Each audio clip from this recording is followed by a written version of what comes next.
అమరావతి నిర్మాణంలో 3 కెనాల్స్ను డిజైన్ చేసినట్టు మంత్రి నారాయణ తెలిపారు. Kondaveeti Vagu, Palavagu, gravity canal design చేశామన్నారు.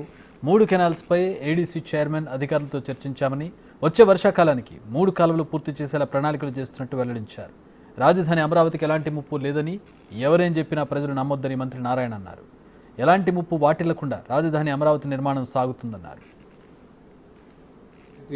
నిర్మించేటప్పుడు ఈ నిర్మాణంలో లోపల 3 కెనాల్స్ యాక్చువల్గా డిజైన్ చేసాం. కొండవీటి వాగు, పాలవాగు, గ్రావిటీ కెనాల్ మొత్తం 3 కెనాల్స్ని యాక్చువల్గా అక్కడ డిజైన్ చేసాం.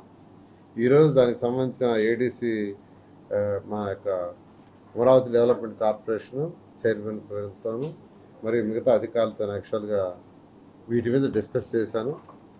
నెక్స్ట్ రైనీ సీజన్ కల్లా ఈ 3 కంప్లీట్ కావాలని దాంతో యాక్చువల్గా వాళ్ళతో ఈరోజు డీటెయిల్గా డిస్కస్ చేయడం జరిగింది. విజయవాడకి ముంతెత్తిన అమరావతి రాజధానికి ఎటువంటి ఇబ్బంది లేదు. 11.43 లక్షల క్యూసెక్లు వచ్చినా ఎటువంటి ఇబ్బంది లేకుండా జరిగింది. కాబట్టి అమరావతి క్యాపిటల్ సిటీ అనేది చాలా సేఫ్. ఫ్యూచర్లో ఎవరు ఎన్ని చెప్పినా నమ్మొద్దని ప్రజలందరికీ తెలియజేస్తున్నాను. ఎందుకంటే ఈరోజు బుడమేరులో వచ్చింది కాబట్టి దీని మీద మళ్ళీ రివ్యూ చేసాం ఇంకా డీటెయిల్గా. ఈరోజు అధికారులతో డీటెయిల్ తీసేస్తే వాడు అసలు కెనాల్స్లో మనం నింపుకుంటే నీళ్ళు దట్ ఈజ్ ఎనఫ్. ఇప్పుడైతే 2 అడుగులు 3 అడుగులు 6 అడుగులు వెడల్పు ఉంది సార్.